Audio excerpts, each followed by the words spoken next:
Mes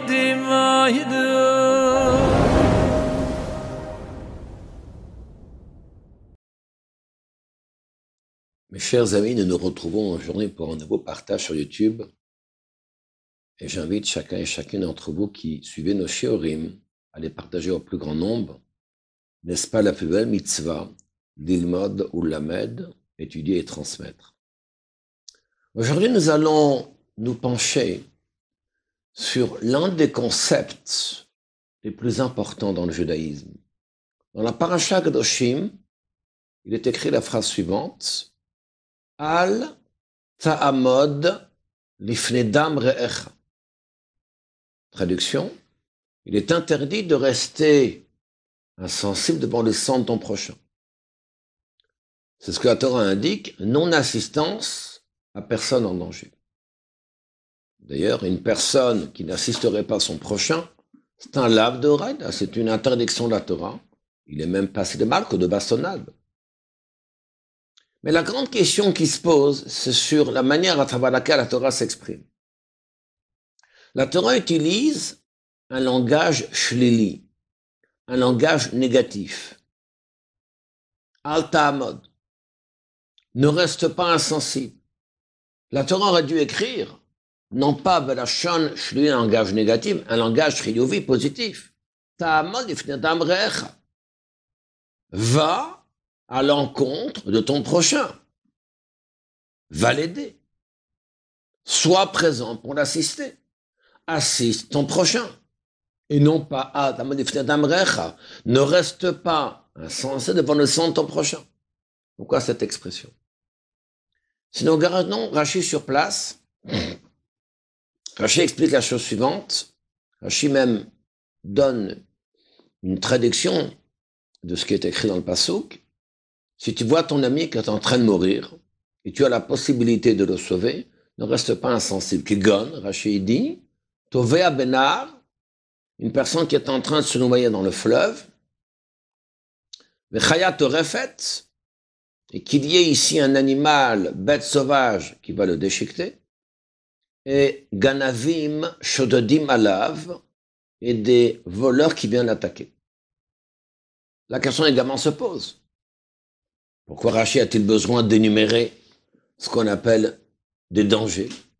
Chacun comprend qu'est-ce que ça veut dire non à personne en danger dans tous les cas de figure qu'il existe.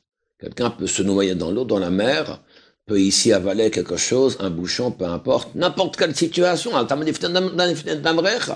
Ne reste pas insensé devant le sang de ton prochain. Pourquoi Rashi précise-t-il?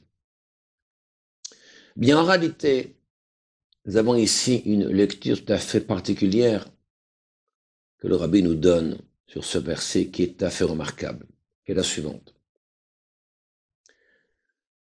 De ce passage qui est écrit dans Parasha Kedoshim, Al ta'amod lifnei dam re'echa, ce n'est pas de ce verset que nous en prenons la mitzvah fondamentale qui consiste à assister son prochain en cas de danger.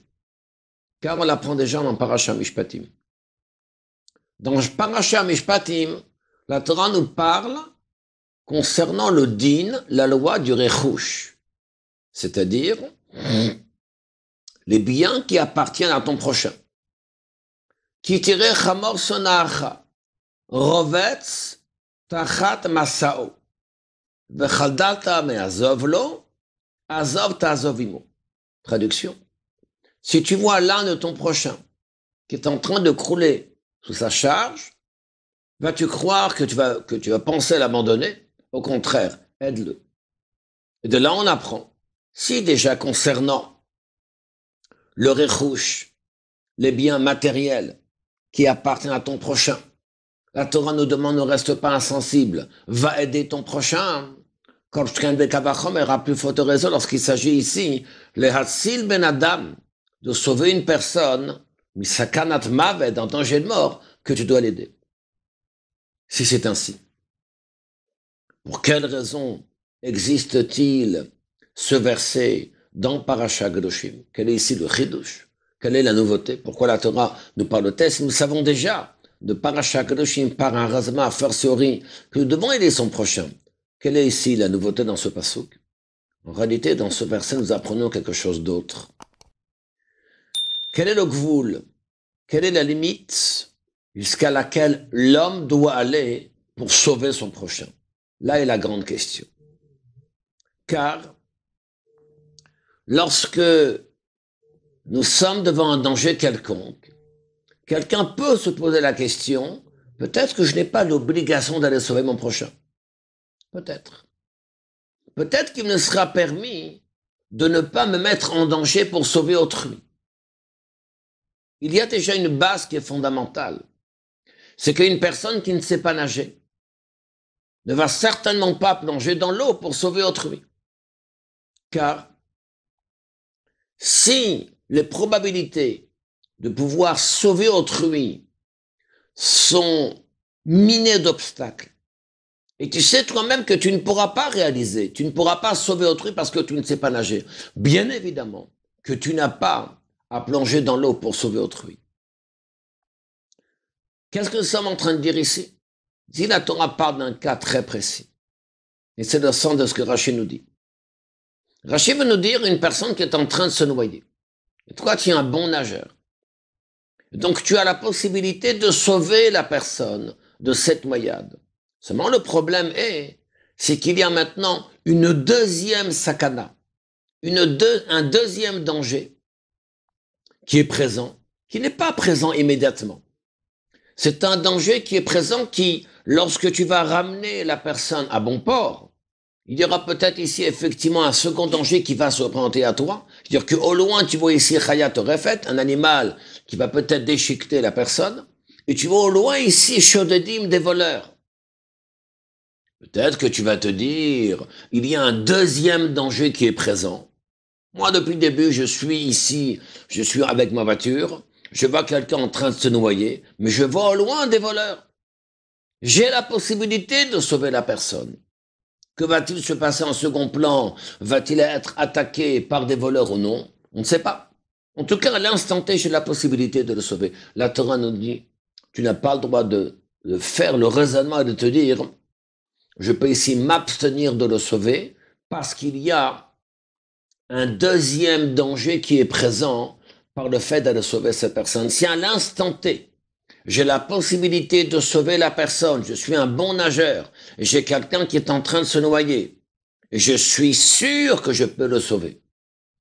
Mais qu'il peut y avoir, après cette sauvetage, il peut y avoir ici un problème autre, un second problème, lié au fait qu'il y a Shodedim, des voleurs, ou un animal sauvage, qui va peut-être porter atteinte à cette personne. Je n'ai pas à faire ce raisonnement et à me dire, il m'est permis de ne pas le sauver. Ça, c'est un grand, grand chidouche.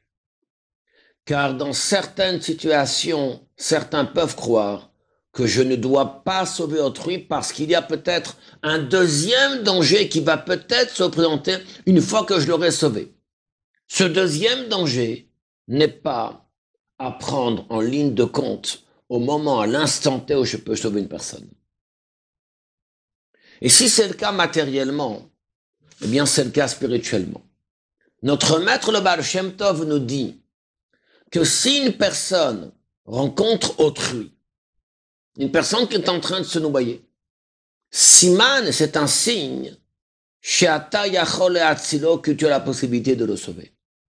Il peut y avoir, suite à cela, un autre danger qui va se présenter, où tu n'auras peut-être pas la certitude de pouvoir sauver la personne. Zelo Acheshbon.